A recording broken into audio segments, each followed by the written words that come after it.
For the next 31 days on the FCPA Compliance Report, we're going to be bringing you a daily tip, strategy, or idea that you can use to improve your program. Here's your host, Tom Fox, the Compliance Evangelist. This month's sponsor of 31 Days to a More Effective Compliance Program is Affiliated Monitors. Founded in 2004, Affiliated Monitors provides professional, independent integrity monitoring and ethics and compliance assessments nationally and internationally and across almost all industries. With its knowledge of effective ethics and compliance programs and cultures, Affiliated Monitors is respected for its work as the corporate monitor on matters ranging from multinational corporations to small and mid-sized companies and even individuals. Having served in over 750 monitorships, no one has more experience as an independent monitor than the team at Affiliated Monitors. For more information on how an independent monitor can help improve your company's ethics and compliance programs, visit this month's sponsor, Affiliated Monitors, at www.affiliatedmonitors.com. The Board of Directors' oversight as an internal control. Many compliance practitioners would not see a board of directors as a compliance internal control, yet I think it can be considered one. In the FCPA guidance in the 10 Hallmarks of an Effective Compliance Program, there are two specific references to the obligations of a board of directors in a best practices compliance program. The first is in Hallmark 1, which states, within a business organization, compliance begins with the board of directors and senior executives setting the proper tone for the rest of the company. The second is found under Hallmark number 3, entitled Oversight, Autonomy, and Resources, which says the Chief Compliance Officer should have direct access to an organization's governing authority, such as the Board of Directors and committees of the Board of Directors, i.e. the Audit or Compliance Committee. Further, under the U.S. Sentencing Guidelines, the Board must exercise reasonable oversight on the effectiveness of a company's compliance program. The Department of Justice prosecution standards pose the following queries. Did the directors exercise independent review of the company's compliance program? And are the directors provided sufficient information to enable them to exercise independent judgment? The DOJ remarks over the years have driven home to me the absolute requirement for board participation in any best practice or even effective compliance program. I believe that a board must not only have a corporate compliance program in place, but must actively oversee that function. Further, if a company's business plan includes a high-risk proposition, there should be additional oversight. In other words, there is an affirmative duty to ask tough questions by boards of directors, but it's more than simply of having a compliance program in place. The board must exercise appropriate oversight of the compliance program and indeed the entire compliance function. In other words, the board has to ask hard questions, it has to be documented, it must be fully informed of the company's compliance strategy going forward. Lawyers often speak to and advise boards on their legal obligations and duties.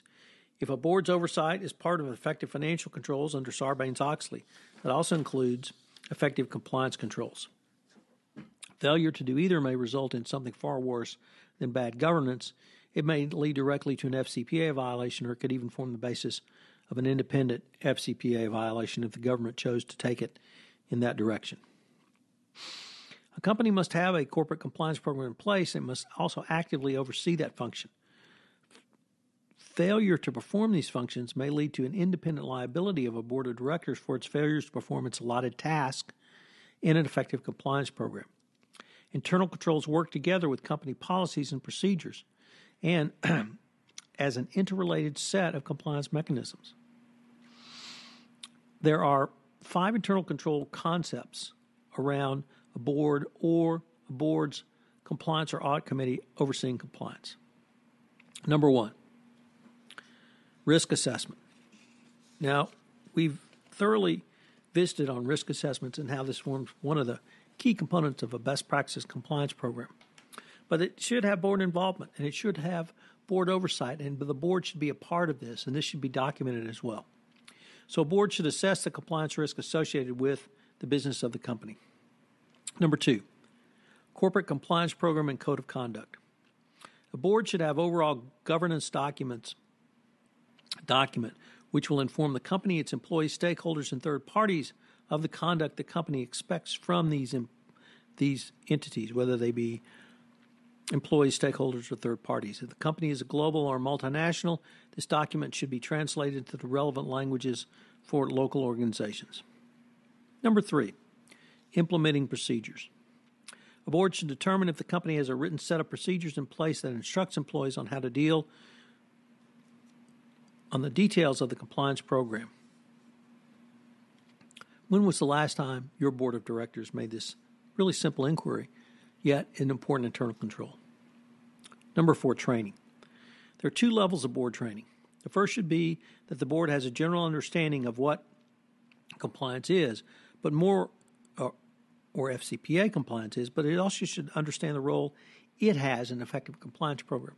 You as a compliance practitioner may have to bring in an outside expert to put this training on for the board, but the board has to have training on both. And that's an effective internal control. Finally, number 5, monitor compliance. A board should independently test, assess, and audit to determine if compliance programs and policies are a living and breathing program and not just a check-the-box exercise or a paper tiger. There have been recent FCPA enforcement actions where the Department of Justice and Securities and Exchange Commission discuss the failures of internal controls as a separate basis for FCPA liability. With many of the questions currently raised by the roles of boards of directors in numerous scandals and their failure to act, you might think that this would be an area where the Department of Justice would be ripe and willing to explore. So it could certainly be part of enforcement action for independent board liability. So what are today's 3 key takeaways? As I've continually noted throughout this series on internal controls, that there may be many internal controls which you had not thought of as compliance internal controls. And I think the board's role in compliance certainly falls into that category. The board has to actively oversee management of the compliance function, but every time the board does something, that can act as an internal control. The key is that you document that internal control and that it be, if a gap is determined, that gap be remedied. But the board, in its function, can act as an internal control. Number 2, there's a 5-step process that I outlined for the board or the board's compliance committee. And the board needs to, you as a compliance practitioner need to make sure the board has been involved in all of those. And let's briefly recap. Number 1, risk assessment. 2, corporate compliance policy and code of conduct. Number 3, implementing procedures. 4, training. And then 5, monitoring. You as a compliance practitioner should insist that the board have roles in each of those, and that can act as separate internal control. Finally, with the SEC in particular's emphasis on internal controls, it could well be that they would take a look at the failure of a board to engage in its role in compliance as a violation of an effective compliance internal control. There could be civil liability for this. This is Tom Fox. Thank you very much for joining me on day 12 of 1 month to more effective internal controls, and I hope you join me tomorrow for day 13. This is Tom Fox again. I hope you've enjoyed this episode of 1 month to better internal controls. If you've listened to this podcast on iTunes, I would greatly appreciate it if you would rate this podcast, as it would help in our rankings. Get the word out about the only 1 month podcast series, which enables you to design, implement, and enhance a better compliance program. Also, if you have any questions, please feel free to contact me at tfox@tfoxlaw.com. This is Tom Fox. Thank you very much for listening, and I hope you will join us again tomorrow. Once again, thanks to our sponsor, Affiliated Monitors, for sponsoring this month's series. This production of 31 Days to a More Effective Compliance Program is a special production of the Compliance Podcast Network. I hope you will join me again tomorrow.